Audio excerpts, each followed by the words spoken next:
morning. I'm going to have a talk with you regarding the most mysterious spiritual force in the human body. It's called Kundalini Shakti. In the Christian tradition, you might call this Holy Spirit. Here's what I'm saying. The human body, about 1 inch above the tailbone, has a reservoir of spiritual energy lying dormant in most human beings. This, in the yogic tradition, this dormant spiritual energy, Holy Spirit, above the tailbone, is called Kundalini Shakti. The Sanskrit word Kundalini means coiled one or coiled snake. And Kundalini is the God force residing within your human body. Obviously, all of us in this room have a life force in our body because we're alive and we're moving our fingers. So the physical aspect of Kundalini, the physical aspect of Holy Spirit is already awake and alive in you because you're moving, you're talking, you're thinking. The spiritual aspect of Holy Spirit or Kundalini is dormant until awakened by a spiritual teacher, spiritual guide that has that energy already awakened in them. Kundalini has been known in multiple cultures. In other words, the Mayan Indians talk about a mysterious spiritual force in the body. In Egypt, the coiled snake was on the crown of the pharaohs. They talked about a mystical spiritual force in the body. In India, it's called Kundalini. In China, they talk about a mysterious spiritual force in the body. Once this force is awakened, you start to have very direct, real, spiritual experiences. What do I mean by that? You go off to the woods, you look at the deer and the pine tree, and there's this very real feeling that me, the pine tree, and the deer are breathing the same air. Now, somebody listening to this video will say, oh great, you're such a genius. I know that I and the deer are breathing the same air. That's not what I mean. I mean, you literally feel in your heart and in your entire being that you, the deer, and the pine tree are exactly one. I'm talking about oneness. So when Kundalini is awakened, you literally feel like the presence of divinity in my physical body all the time.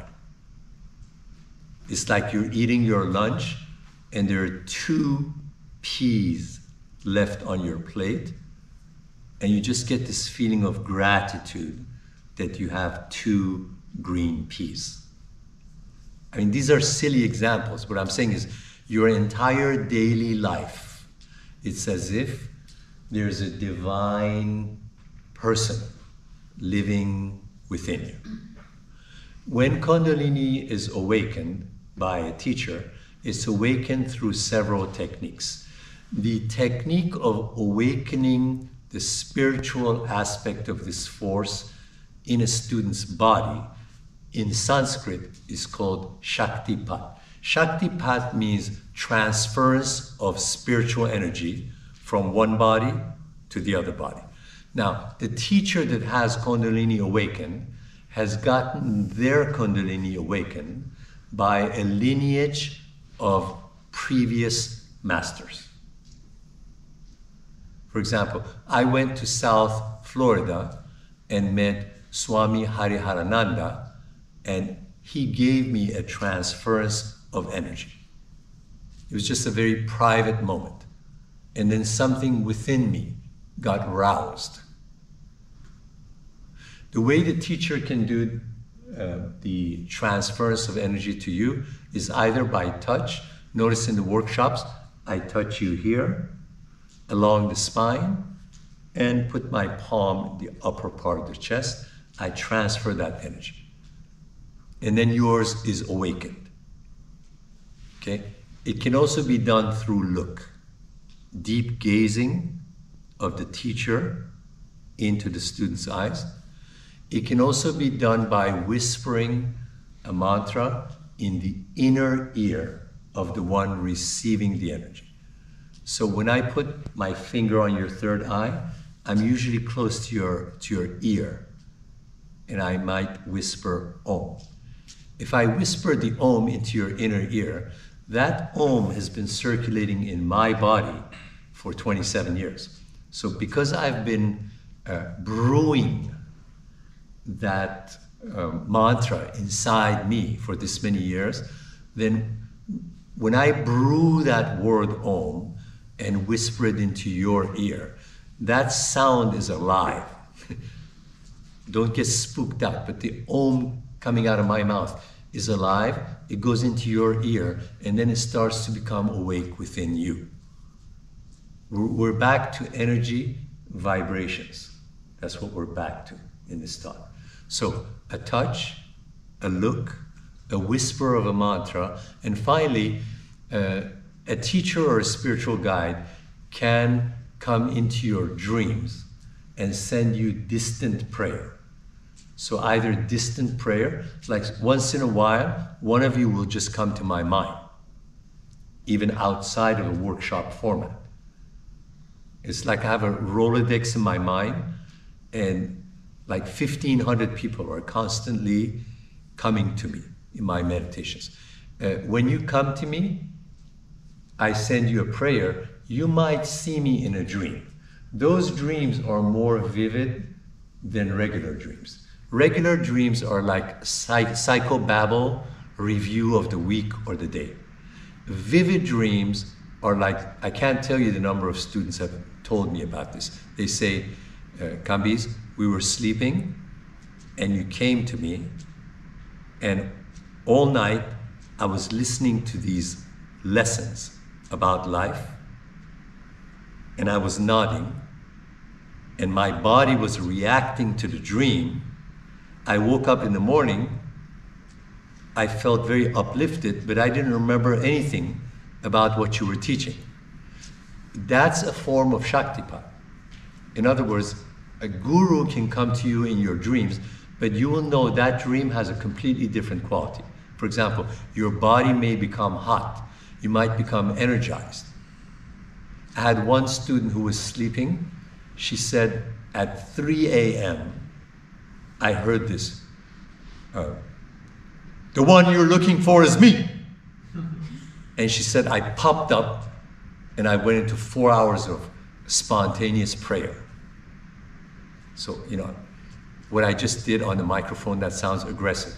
But she says I was asleep and I heard this sonic boom. And then I sprang up and I went into spontaneous prayer. Other people, they say we had this vivid dream. You and I were going through a lesson together, and then I woke up in the morning and my overall state for the next 6 hours was gratitude. So you can tell that's not a normal dream. Normal dream is just psychobabble. It has no physical effect on you. Therefore, Shaktipat, or the transfer, the awakening of Kundalini, can be done through touch, whisper of a mantra in the ear, looking deeply, the teachers looking deeply into your eyes, or they send you distant prayer, or they come into your dreams. When Kundalini awakens, it starts to go up your chakras. The chakras are energy centers in your body. So the chakras are located in the following places: your tailbone, lower stomach, where the ovaries are for women, navel, the abdomen, the heart center, pit of the throat, third eye, and crown chakra. When Kundalini awakens, she starts to twirl she spirals and goes up through these chakras and starts to pierce the chakras. It pierces any impurities. Impurity means jealousy, anger, cigarettes, stinginess, too much anxiety about money. Any of these are impurities. All of these are stopping your spontaneity in life.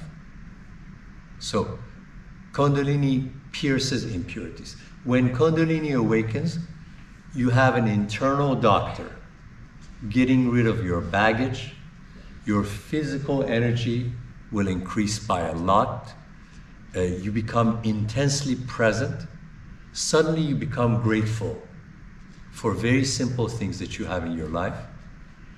You fall in love with life. Falling in love with life is different than falling in love with one person.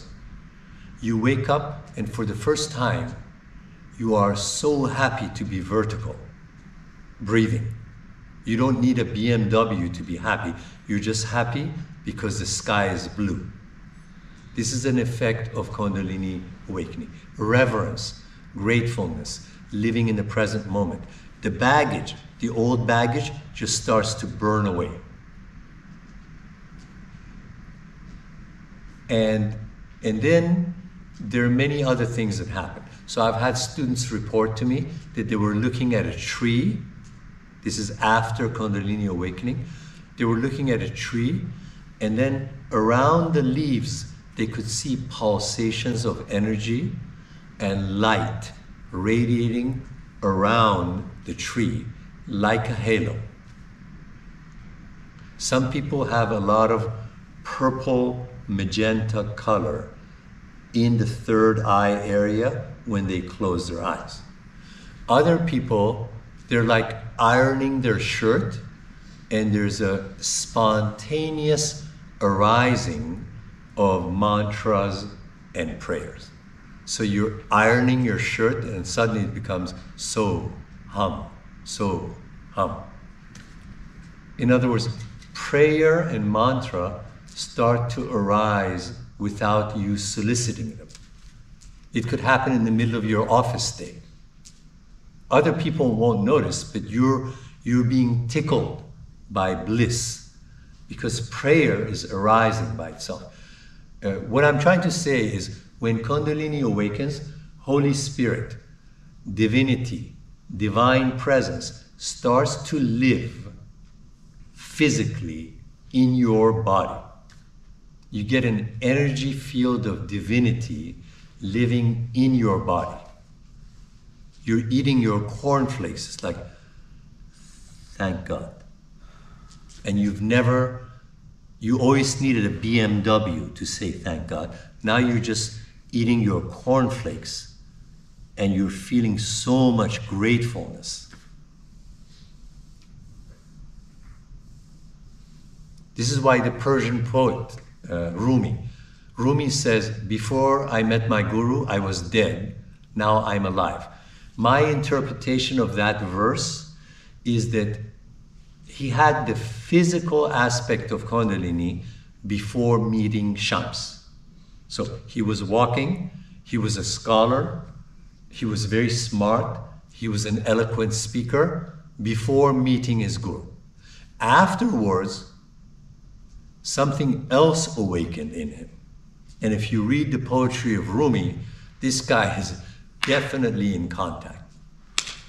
You read Rumi poetry, this guy is in contact. That's Kundalini.